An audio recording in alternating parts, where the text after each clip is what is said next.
Cobertura de la inauguración del tercer juego de esclusas del Canal de Panamá, hoy 26 de junio, cuando nos abocamos a conmemorar esa vía interoceánica que define el esmero de miles de panameños por encontrar una vía de progreso común y que no solo ha aportado a nuestro país, sino al mundo entero a través del desarrollo del comercio marítimo internacional. Son 102 años de historia, de luchas, de tratados, de intentos, de héroes anónimos y de héroes conocidos. Pero si hay alguien que justamente está relacionado con esa historia, es el expresidente de Panamá, Martín Torrijos Espino, no solo por ser el hijo del artífice de los tratados Torrijos-Carter, el general Omar Torrijos, sino porque es justamente dentro de su gestión en donde se visiona que es necesario ampliar el Canal de Panamá para que mantuviese su competitividad y estuviera acorde a los cambios del mundo. Está durante esta cobertura de 26 de junio con nosotros para abordar todo este importante tema y nos ha cedido este espacio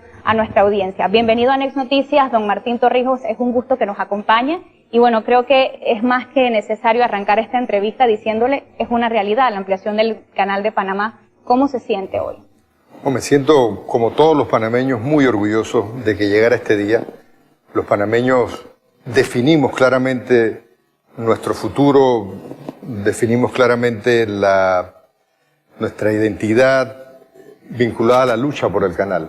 Desde el espacio de recuperación, dada la firma del tratado que ningún panameño firmó en 1903, Jaime Novaribla, a los esfuerzos que distintas generaciones se fueron dando, el reconocimiento, por supuesto, al sacrificio de los mártires del 9 de enero, a la juventud panameña, a la siembra de bandera, a la posición del presidente Chiari, del presidente Remón, y lo que culmina todo ese esfuerzo generacional al gran coraje histórico, a la gran capacidad de una convicción moral del presidente Carter que con el general Torrijos, quien logra el apoyo internacional, pone fin a un tratado que era a perpetuidad, que garantizaba la permanencia de bases militares extranjeras en nuestro territorio, que fue el paraguas o fue de alguna forma el motivo por el cual Panamá nació hipotecado, nació invadido, nació siendo parte de una colonia y que poco a poco en distintas generaciones se logra la firma de los tratados, viene la reversión, 6 años después tomamos el destino en nuestras manos, los panameños sin injerencia alguna, votamos por la ampliación y hoy estamos aquí, orgullosos de ese esfuerzo de distintas generaciones, orgullosos de los trabajadores que han hecho esto posible y sobre todo orgullosos del pueblo panameño que demostró no solo la capacidad de manejar el canal y demostró que nosotros podemos realizar nuestros sueños como en el día de hoy se está logrando. Votamos por la ampliación con un 76%, sin embargo, revisando el resultado del referéndum, encuentro que por lo menos un 57% de los panameños habilitados para votar ese día no se presentó a las urnas. Hubo un porcentaje de abstencionismo importante. ¿Por qué fue tan difícil convencer a los panameños de que era necesario ampliar el Canal de Panamá? Todos los referéndums, los resultados de la votación no son los más altos.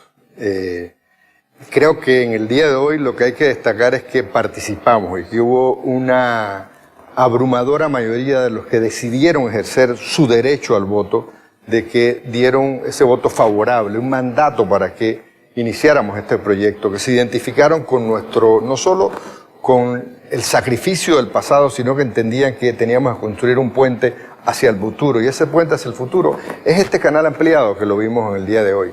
Sí, existieron posiciones contrarias, válidas, respetables, de panameños que se opusieron a la ampliación del canal, que en todo su derecho. Pero creo que eso hoy no tiene importancia. Lo importante es que estamos aquí, que tenemos la oportunidad de volver a pensar en un sentimiento nacional que nos una y que nos permita sentirnos optimistas de nuestro futuro. Es un gran logro llegar a esta inauguración del canal. En el contexto de este llamado al referéndum, usted tenía apenas 2 años de gobierno, ya había impulsado reformas estructurales fundamentales, una reforma fiscal, una reforma necesaria a la Caja del Seguro Social, pero uno de los argumentos básicos de oposición a la ampliación del canal, y que tuvo que ser un reto para su gobierno, era justamente que al ser autofinanciable a partir de los peajes del canal, ¿cuándo los panameños íbamos a gozar de esas mieles, de esos fondos del Canal de Panamá, si apenas habían pasado 6 años de que había regresado a manos panameñas y que a su vez se traducía en menos fondos de inversión para un gobierno que atravesaba en este momento una situación económica difícil y que se iba a traducir en menos inversión para su misma gestión? ¿Cómo manejó este reto? Primero te agradezco la pregunta porque tendemos, o en algún momento ha existido un egoísmo histórico, sobre todo de reconocer el pasado, las luchas, pero también de ser selectivos. Y nosotros, a mí no se me puede olvidar que nosotros antes de llegar habíamos planificado. En eso todo un equipo de gobierno, antes todo un equipo que planificó nuestra propuesta, que llegaríamos con un país que si estudiabas las cifras macroeconómicas parecía un país insolvente en un proyecto totalmente viable desde el punto de vista financiero. Eran más de 700 millones de dólares en déficit, un descontrol sobre las finanzas públicas, una deuda pública que no tenía un perfil adecuado para poder absorber, si bien la deuda era del canal como lo has planteado, el país también tenía que manejar las finanzas públicas de una forma transparente, de una forma que le diera garantía al mundo internacional de que nosotros, el gobierno y el canal, trabajando en conjunto, habían hecho su tarea para poder lograr ese financiamiento del canal.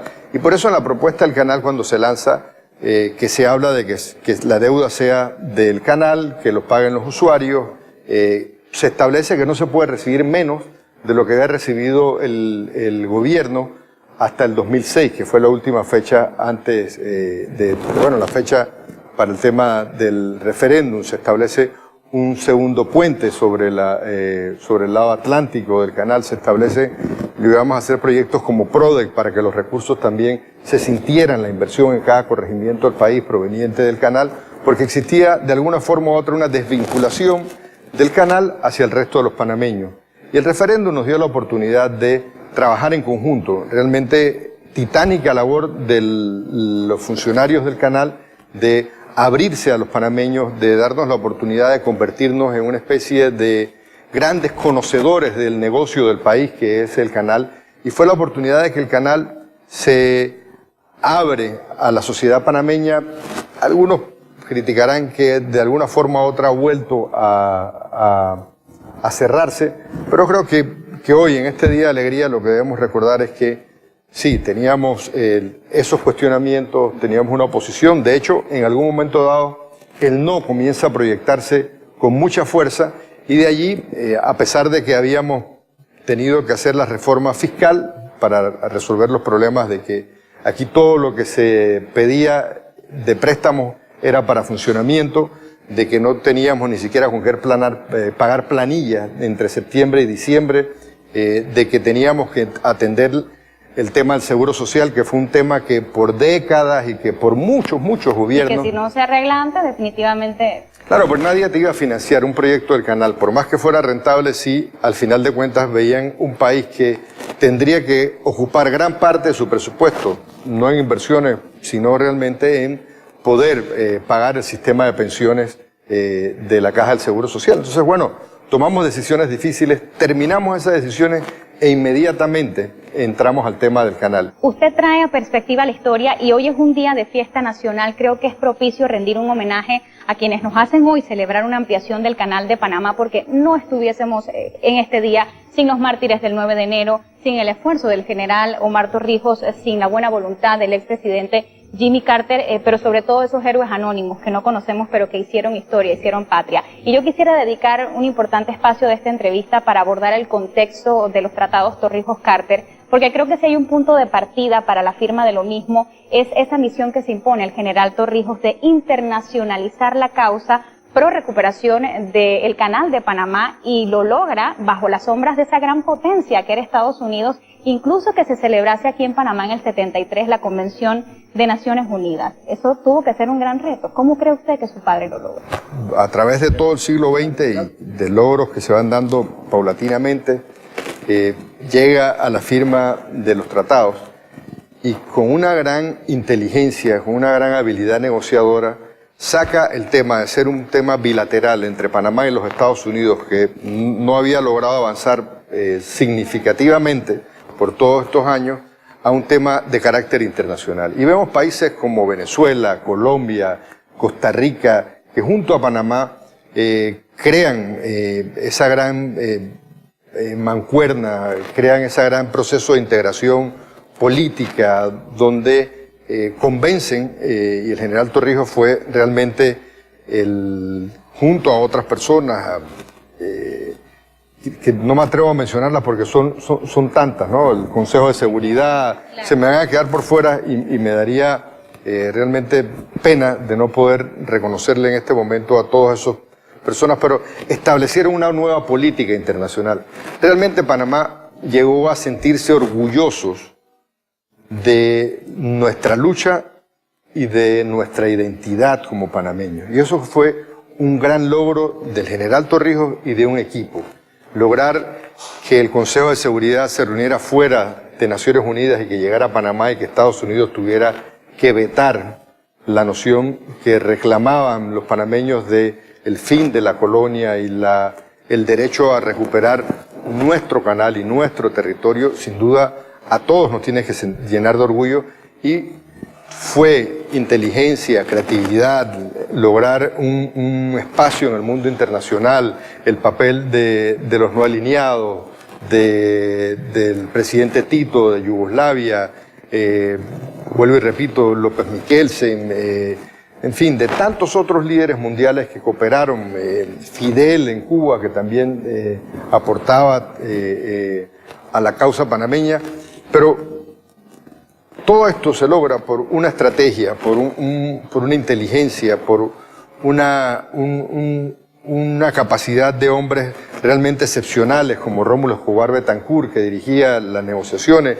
como el papel que jugó nuestro embajador en Washington, Gabriel Luis Galindo, su capacidad de trabajo dentro de los Estados Unidos, su cercanía con mi padre, el general Torrijos, hicieron más que un equipo, un grupo de hermanos que los unía el amor a la patria.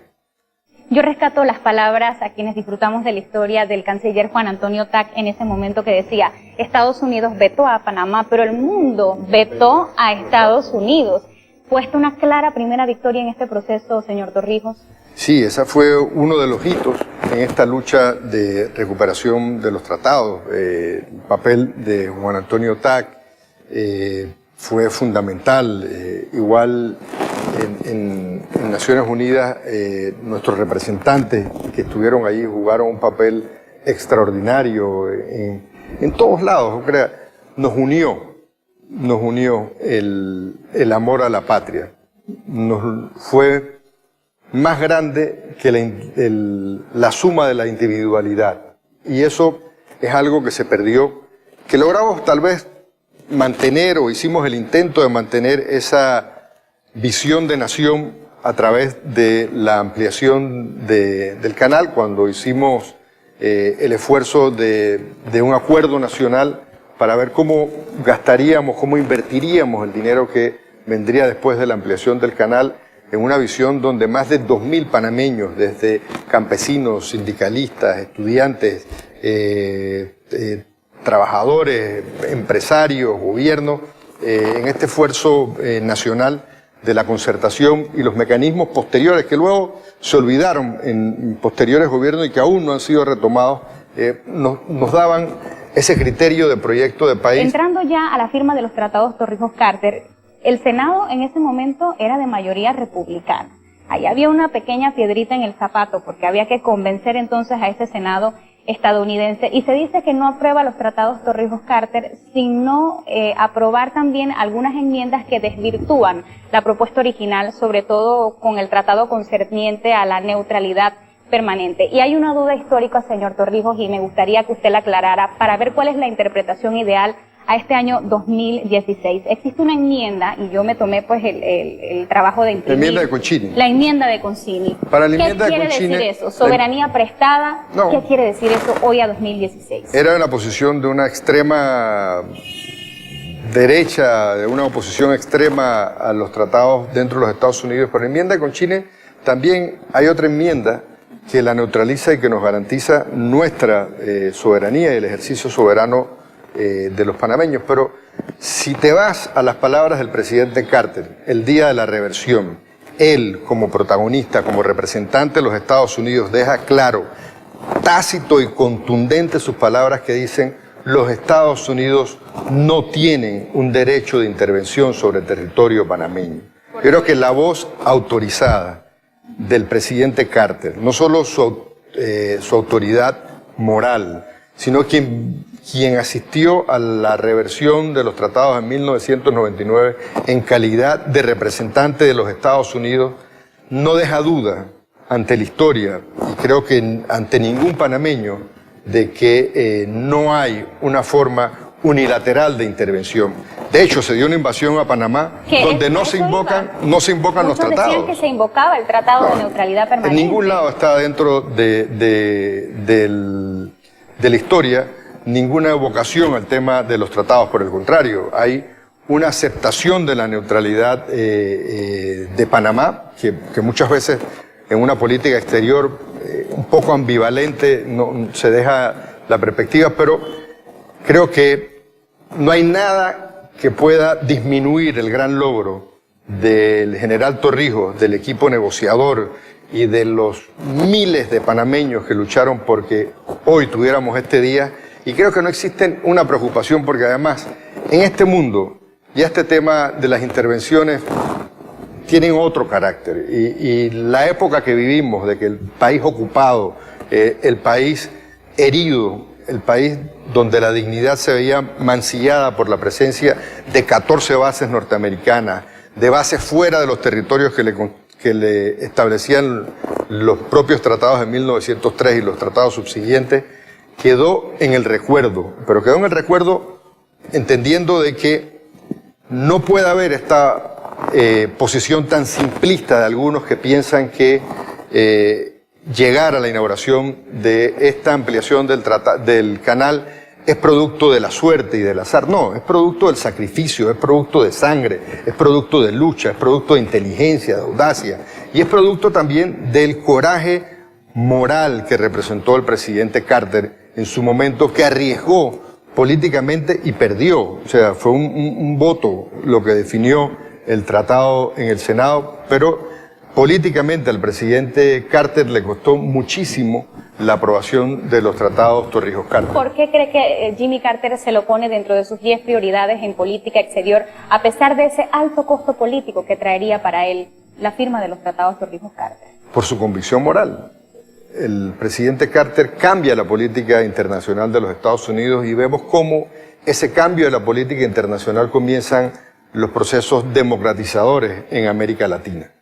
Se da la lucha en Centroamérica, donde Panamá y el general Torrijos juega un papel ayudando a respaldo solidario a la libertad y a la lucha por la libertad de países centroamericanos, donde trata también de lograr procesos de paz, que termina siendo el grupo de Contadora y que luego pasa a ser el esfuerzo de Contadora y luego pasa a ser el grupo de Río, que al final son los esfuerzos de organizaciones de integración latinoamericana como CELAC, que tienen origen desde la lucha de Panamá, la lucha centroamericana, y es un esfuerzo continental para tener derecho a nuestra propia autodeterminación y de cooperación solidaria y activa entre todos los países latinoamericanos. A través de esta misma fundación, la Fundación Omar Torrijos, en donde nos encontramos hoy, usted pidió que una de las esclusas del canal llevase el nombre Torrijos-Carter, para que Torrijos y Carter entraran en historia y se hiciera justicia histórica. Su propuesta no fue acogida. ¿Cuál es su sentir en este momento? Mire, hoy no es el día para reclamos. Yo creo que en este tema de ser selectivo en la historia, de tratar de ser selectivo, deja mal a alguna gente. Pero hoy no es día para eso. Yo creo que en su momento, fuera de las pasiones políticas, se le dará el valor correcto a lo que fue la lucha de todo el siglo XX, la lucha de panameños humildes que entregaron lo que su más preciado ser, se entregaron su vida por la liberación del país, y en su momento, fuera de estas pasiones políticas, habrá, así como se ha reconocido el trabajo exitoso, transparente, visionario de quienes han estado como administradores del canal, a los cuales sin ningún reclamo y además finalmente se les hace justicia estableciendo nombres de remolcadores, dragas. Excelente, que esa costumbre, que no se abocó ahora para el tema del nombre de las esclusas. Que hubiese sido una gran oportunidad. Pero no es la única, porque el país continúa. O sea, después de esta inauguración, si no aprovechamos, que de hecho debiéramos estarlo haciendo años antes, convertir el Panamá en un país que aporte al comercio internacional, no solo con la vía marítima, no solo con el canal, sino con industrias que se puedan instalar en sus rivieras para darle valor agregado a los productos que pasan por aquí. Usted cuando se firman los tratados tendría, según revisaba, unos 14, 15 años. En su juventud, en esta edad pues tan temprana, ¿cuestionó también usted alguna vez esos 23 años para que el canal volviese a manos panameñas? ¿Le consultó usted al respecto a su padre? Sí, yo tuve una relación especial con mi padre, un hombre que admiro profundamente, que lo recuerdo con mucha frecuencia porque fueron muchas las lecciones que nos dio y que me dio en lo particular. Recuerdo un día conversando con Chuchú Martínez, otro gran patriota al cual también le debemos nuestra gratitud, y luego salgo un poco a cuestionar los años de la reversión. Y estábamos en Farallón y me sienta en la cama y me comienza a explicar, dice, mira, esto es como el boxeo. Y se para y comienza, y mira, si te tiras un golpe, un jab aquí, arriba, y uno al hígado, pero no le puedes pegar un golpe en el pecho a este gigante de tal forma de que el estornudo sea tan grande que te aplaste. Entonces entiende que estos son procesos, de dónde venimos, que efectivamente 23 años nos va a dar el tiempo para prepararnos para poder recibir el canal, y el tiempo le ha dado la razón. Hay otra gran duda histórica. De no haber fallecido su padre, ¿habría tenido intenciones de correr por las elecciones en el 84? Él entraba en un proceso sin duda de democratizador. Hay quienes dicen que lo hubiera hecho. Yo creo que él estaba apostando a que nuevas generaciones de panameños preparados, como los acompañaron en el gobierno, donde prevaleció la aristocracia del talento, no la aristocracia del dinero, pudieran hacerle frente a los nuevos retos. Él entendía que el país cambiaba. Él era el que decía que cuando su librito no fuera aplicable, que habría que buscar nuevas alternativas, que él estaría ahí sentado para ayudar cuando así se lo pidieran. Era un hombre tan desprendido que seguirá siendo una duda de la historia. ¿Coincide estas declaraciones que usted me da hoy, 26 de junio, con lo que dijo el 7 de septiembre de 2015 Nicolás Ardito Barleta a este mismo medio, y decía que había conversado con su padre justamente 2 meses antes de su fallecimiento y que le había compartido que su real intención era jubilar a la Guardia Nacional, jubilarse él y que fuese ese relevo generacional, que no cometiese los mismos errores? Y esto, y yo se lo pregunto con mucho respeto, salta de una vez hipótesis de que tal vez su fallecimiento estuvo relacionado con esta intención de desarmar la Guardia Nacional. ¿Usted le da valor a esta teoría o cuál es su interpretación de las palabras de Nicolás Ardito Barleta? Hoy, el día de la ampliación del canal, entrar en un tema que además histórico toca en lo personal y en sentimientos, no haría una valoración justa, ni creo que el pueblo panameño, a pesar de que son temas que seguro quedarán pendientes para otra entrevista, lo podemos hablar. Había un entorno internacional complicado con la salida del presidente Carter. Panamá jugaba un papel importante en los movimientos centroamericanos y a nivel mundial de liberación de pueblos que reclamaban su soberanía. Existía el firme compromiso y propósito de regresar a establecer no solo sistema de partidos, una elección democrática. Entrando pues ya en temas más actuales, los bienes o los fondos del Canal de Panamá, a su padre le tenía una idea mucho más colectiva, pero hoy es una realidad que hay panameños que sienten que los fondos del Canal de Panamá no les llegan, no les tocan. Viene esta ampliación que se estima de mucho más. Sin embargo, ¿cómo hacer para que esto se sienta en todas las clases sociales? Mira, el canal está haciendo su trabajo, sus trabajadores lo hacen con eficiencia, sin duda lo hemos hecho mejor, incluso con las administraciones de los Estados Unidos. Creo que nos toca en esta nueva reingeniería, que hay un país que tiene instituciones y modelos agotados. Nos toca hacer una nueva reingeniería, donde se contempla efectivamente que el dinero que entra al canal, si bien como hicimos PRODE, iba identificado hacia los gobiernos locales, que fue una parte importante para la descentralización, que incluso la incluimos en los cambios constitucionales que hicimos, tenemos que sentarnos. Yo tengo ideas de cómo hacerlo. De hecho, dentro del proceso de concertación nacional hay proyectos específicos de dónde utilizar los recursos del Estado. Un mecanismo de seguimiento a estos compromisos que lamentablemente no se han dado y que habría que actualizar. Pero sí, es un cuestionamiento válido que está en la mente de los panameños. ¿Usted cree que verdaderamente la Junta Directiva del Canal de Panamá representa al pueblo panameño? Porque hay un sentir también al respecto. Sí, pero hoy vamos a quedarnos con el sentido de orgullo. Yo no voy a entrar en cada cual tuvo la oportunidad de nombrar y las juntas directivas aprobar, administradores, miembros de las juntas directivas. Hoy no es el día para cuestionar a nadie, hoy es el día para felicitarlo a todos y yo me sumo a esa felicitación. No puedo más que hacerlo como panameño. Pero sería bueno replantearnos eso porque revisando su composición hay quienes dicen que hace falta un integrante que represente a las clases panameñas. Yo tengo una pregunta obligada también que hacerle en esta cobertura. Hubo una publicación en el periódico El Mundo de España el 5 de abril del 2016 llamada El chantaje de Panamá por las obras del canal, y lo que decía básicamente a nuestros televidentes es que el presidente Torrijos junto al presidente de gobierno español, José Luis Zapatero, habían negociado la salida de Panamá de la lista de paraísos fiscales de España para que las empresas españolas tuviesen oportunidad de participar en las obras de licitación del Canal de Panamá. Coincidencialmente, la gana SACIR, que en ese momento presentaba ya problemas financieros, un nivel de endeudamiento, había sido incumplido en otros países.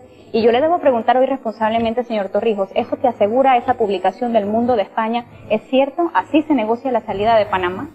No, qué bueno que has hecho una investigación, pero si haces una investigación y continúas la investigación te das cuenta de que los tiempos ni siquiera coinciden, que cuando finalmente se firma el acuerdo de doble tributación, ni estaba el presidente Zapatero en el gobierno, ni mi persona, y que, por supuesto, las relaciones internacionales no se manejan con chantaje. Yo creo que eso y otras publicaciones que tratan de sembrarnos dudas, de crear un pensamiento negativo, suficientes negativos hay en el país por la realidad cotidiana, y yo creo que no puede venir desde afuera con no sé qué intención, sin haber hecho una investigación profunda. Miren, ninguna de las fechas coincide. Yo creo que no vale la pena resaltar algo que obviamente carece de toda veracidad histórica. Hoy las reclamaciones de SACIR al Canal de Panamá están por la orden de 3.600 millones. Si SACIR llega a ganar el canal, estaría costando mucho más de lo previsto, por lo menos unos 9.000 millones. ¿No se le salió de las manos esto a la ACP? ¿Cuál es, por ejemplo, su vaticinio de este arbitraje internacional al respecto? Mire, el canal lo ha dicho, que a juicio de ellos, SACIR tiene reclamos exagerados y fuera de toda expectativa. De hecho, de los más de 900 millones que han ido a arbitraje y que dará un proceso de arbitraje,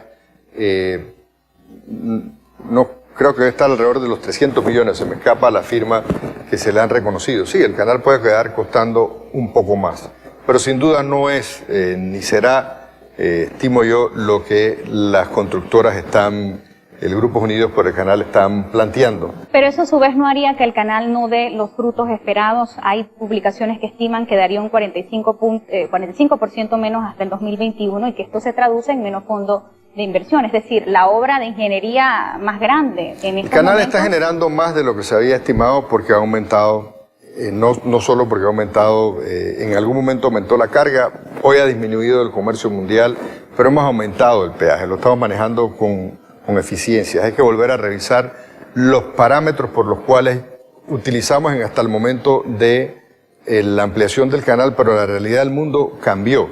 Yo no me preocuparía que los ingresos del canal fueran a disminuir por los reclamos de de las compañías. Yo me preocuparía más por lo que está haciendo la competencia de Panamá para captar los negocios que el canal ampliado puede generar. Yo me preocuparía porque Panamá se aprovechara y se le diera valor agregado a la carga que pasa por el país, no solo con mayores puertos, sino con zonas. Esta es la oportunidad de que Panamá se industrialice, de que Panamá tenga un sector agropecuario pujante, un sector agroindustrial, en fin, es la oportunidad del Panamá de hoy de crecerse, pero yo no perdería no gastaría mucho tiempo en una preocupación de reclamos que obviamente la misma historia y los mismos arbitrajes han venido dando mayoritariamente la razón a los panameños. Señor Martín, tenemos que finalizar esa entrevista, pero yo tengo que hacerle una pregunta. Es un poco trillada, sé que la ha contestado antes, pero no deja de ser una gran ironía. Fíjese, es el gobierno panameñista quien recibe el canal de Panamá luego de haberse opuesto a los tratados Torrijos-Carter. Durante su gobierno impulsa un referéndum para la ampliación y hoy le toca al presidente Juan Carlos Varela recibir el canal que responsablemente pues, se opuso. En algún momento tuvo una opinión contraria, que no era lo correcto ampliar el canal. ¿Qué opinión le merece? ¿No deja de ser una ironía?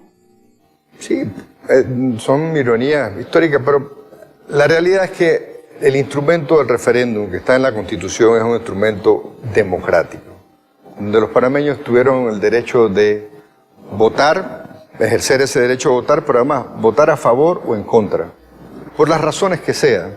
Yo creo que hoy es más grande el hecho histórico que vivimos, al igual que si echáramos para atrás por qué no recibimos el canal en 99 y algunos que lo quieran vincular a la política y a las elecciones de ese año y lo que aconteció o no aconteció, lo que se ha dicho o no se ha dicho, eso es harina de otro costal. Yo creo que hoy hay un presidente que nos representa a todos, aunque no hayamos votado por él, esos son temas políticos. Hoy es el día de Panamá ante el mundo, de mostrar una cara de un país que tiene capacidad, que tiene potencial, y a pesar de las ironías, tanto del 99 como las de hoy, nada nos puede separar. Hoy nos debe unir el país, nos debe unir el canal como nos unió en el siglo pasado y nos debe unir simplemente el amor a la patria. Me quedo con esa reflexión final. Nos debe unir el amor a la patria porque hoy es un día de fiesta nacional y nosotros tenemos que continuar con mucho más de esta cobertura hoy 26 de junio, día de la inauguración del canal ampliado. Gracias, excelentísimo presidente, por estar con nosotros y cedernos este espacio para que nuestra audiencia también lo pueda escuchar en este día crucial para Panamá. Gracias, Olga.